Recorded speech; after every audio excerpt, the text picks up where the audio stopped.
have talked earlier that as we know ourselves, as we know our mind is two things working in tandem, in unison. Brain and the intelligence, right? Brain and the intelligence. Now, brain, as we know, is this organ, correct? Right? This organ has a birth and has a history to it. We all know that the human brain evolved from other species, and we all have heard a little about Darwin and what he said about evolution. Correct? So initially there was nothing but a few chemicals, and then those amino acids got together and formed more complex polymers, and found that the first single cell variants came, and then more complex tissues, and then the initial primitive expressions of life, then movement, then the chimpanzee, the ape, and finally the human mind as with the human brain, that is, as we know it today. Correct? That is the evolution that we all are familiar with. Now the human brain has imprints of all that. It has been on a continuous journey. How old is that journey? How old is that journey? Very millions of years old journey, right? Probably as old as the universe itself. Because the seeds of human brain were laid the day the universe came into being. Correct? Right? I'm getting it. Now the human brain contains imprints of all that. So it is a product of evolution, and it contains all those images. It has been through several experiences. Added to that, and those experiences are called its physical conditioning. What are they called? The physical conditioning. Alright? So for example, we grow up to a particular size and shape. We have only 5 fingers, not 8. All this is physical conditioning. Are you getting it? You are a man or a woman, that is physical conditioning. Your eyes and hair have a particular color, that is physical conditioning. Correct? And all that is a result of this movement that has been across millions of years. Alright? Are you getting it? Together to this point? Then there is another kind of conditioning that your brain undergoes, which happens to it in this lifetime. This physical conditioning is very much present in the brain even at the time of the baby's birth. You see what color the baby's eyes will be has been determined right at the moment of inception. Correct? But there is another conditioning which takes place after birth in this life, and that is called social conditioning. That is what we call as all your conscious knowledge. That is all your conscious knowledge. आप जब से पैदा हुए हैं, you have been going through various experiences. The brain records all of them. It has an automatic recording mechanism and stores all of them. That is called knowledge. So right now, knowledge is the sum total of memory of all experiences. Knowledge is the sum total of the memory of all experiences.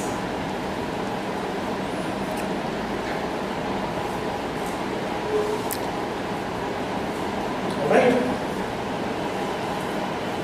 Correct? So what also happens is that the brain responds to events. This ability of the brain to react is also due to its conditioning. For example, if a lizard drops down from this ceiling, from the floor, and 10 of you see it, chances are you will have 3 or 4 different kinds of reactions, correct? Depending on what your background is, what your gender is, and all such things. Am I right? It's a property of the brain that every experience that it passes through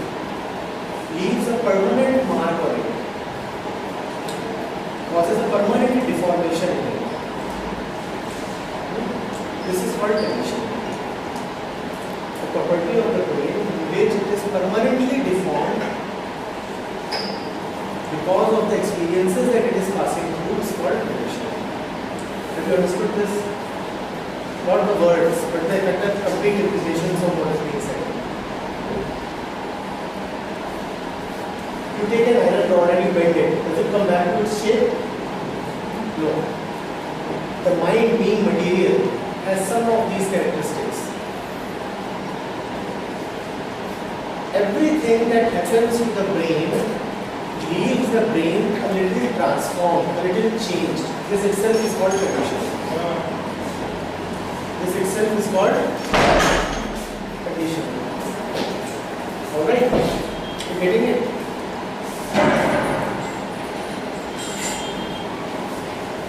However, human mind is not just the brain. Because had it been the brain, then we would have been totally mechanical. We would have been completely determined by our past. क्योंकि brain तो पूरा past से आ रहा है. Then there would have been nothing new. Man is something beyond just being the brain. So right now, mind is brain coupled with intelligence. Mind is brain coupled with intelligence. Or you could say mind is brain powered by intelligence.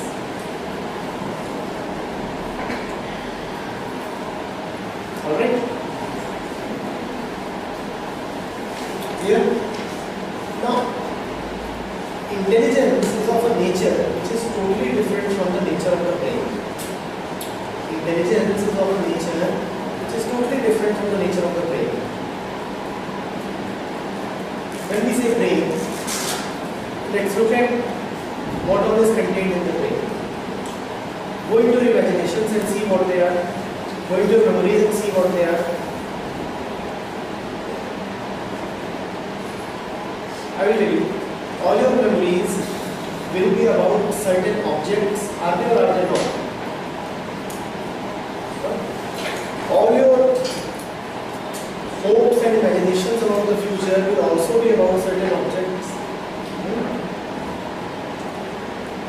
An object by definition is an entity that exists in time and space.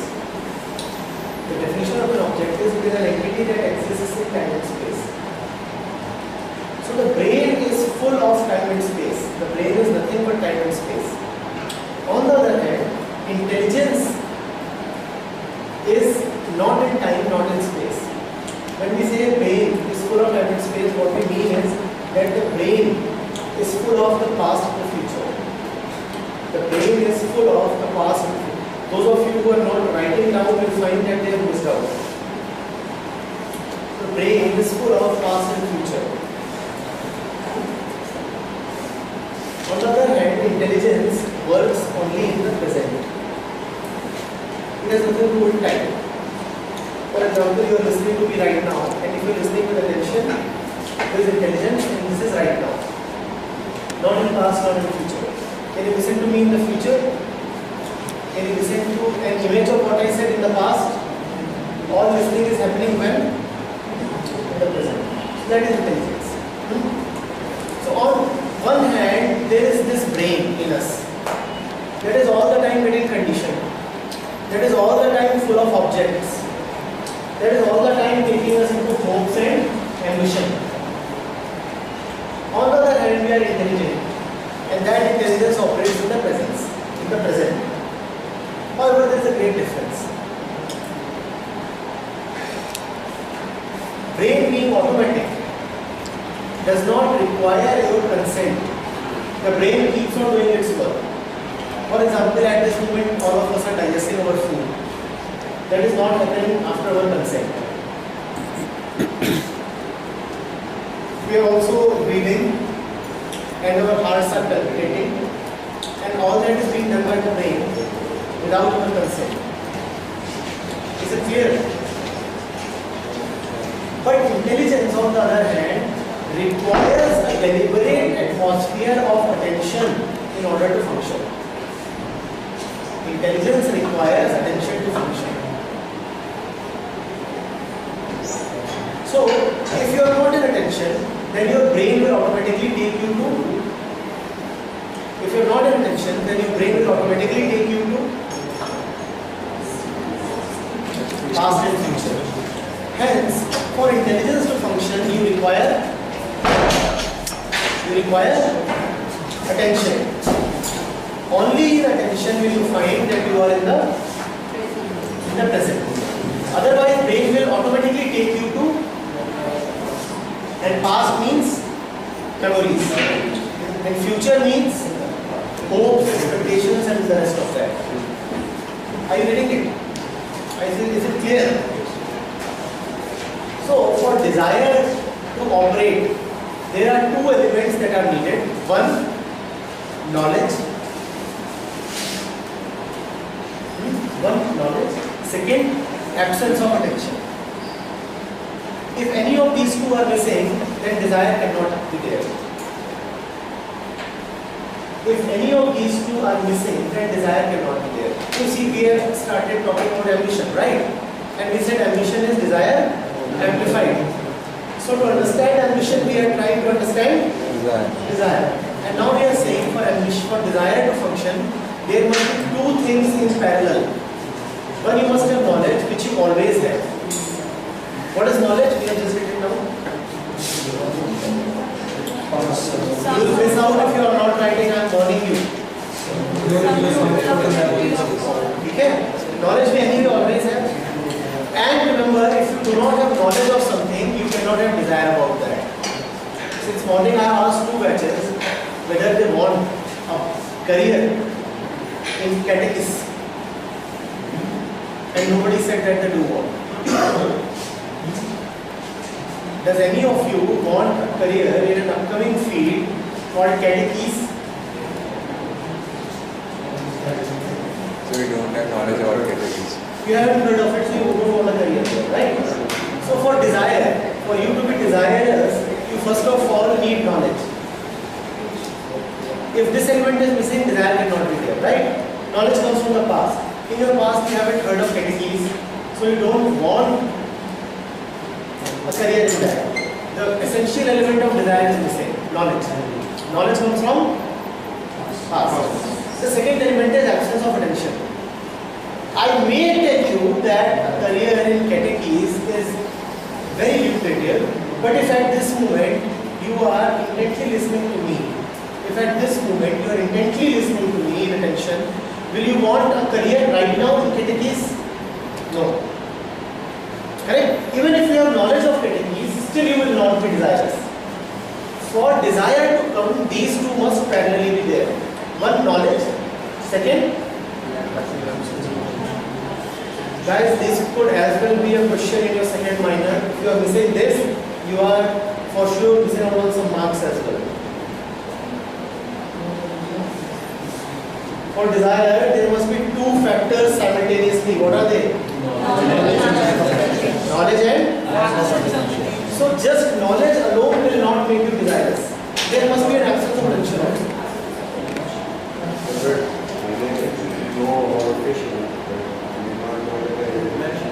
You want to get into something else.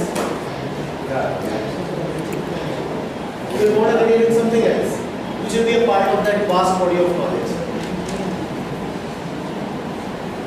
Right? We are not saying that whatever you have knowledge about will essentially become a desire. We are saying these are the prerequisites for desire. One, you must know. If you don't know, then you can't desire.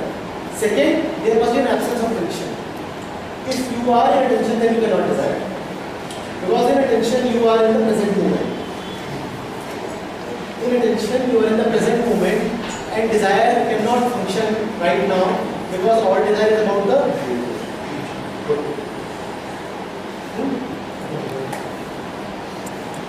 So this class seems reasonably well prepared. Or am I mistaken? Yeah? Is ambition clear now? Clear? To understand ambition, you will have to understand the mind, right? And what is the mind?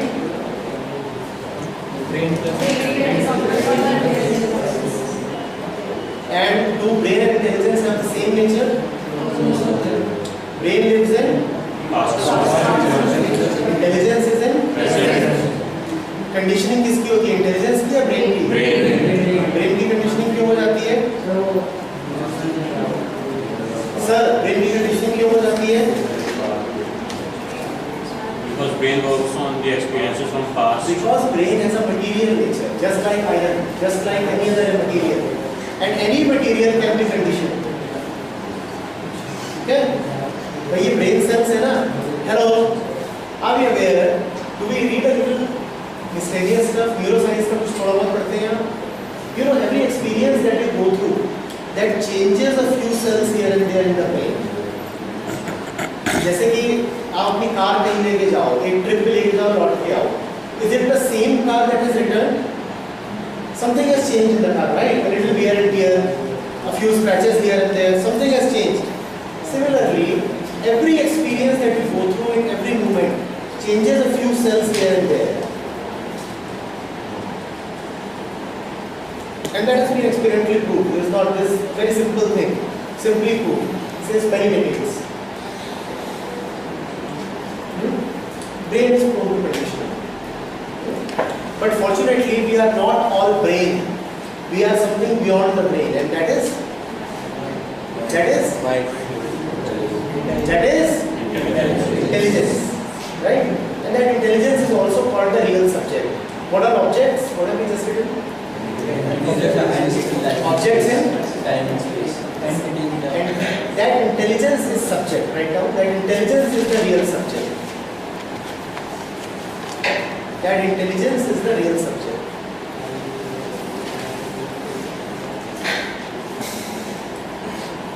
Okay? So if objects are in time and space and intelligence is the real subject, then intelligence will be in present. Because the present is not a part of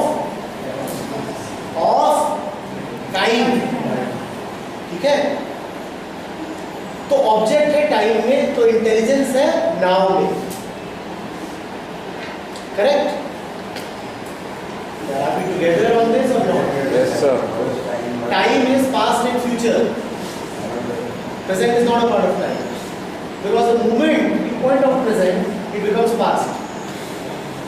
You see, just as in geometry, you say that a point is not a part of space. Don't we say that? Is a point a part of space? Is a point a part of space?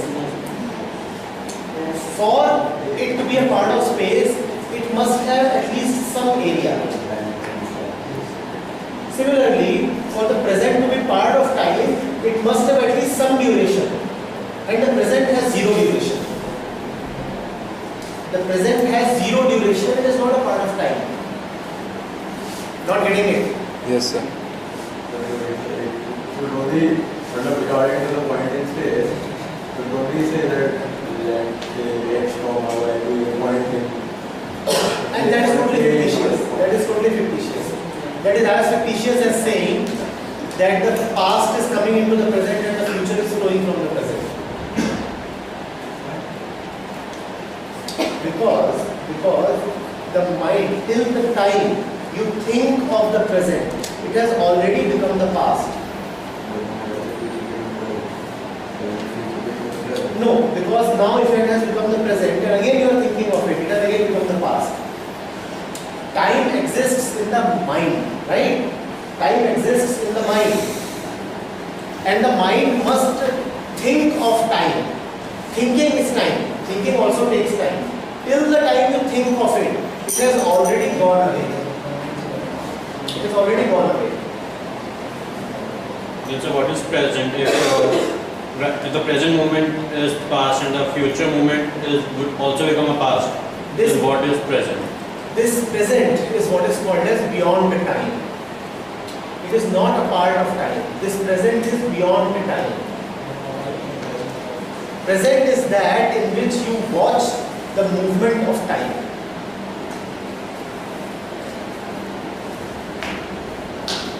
The present is that in which the movement of time can be watched.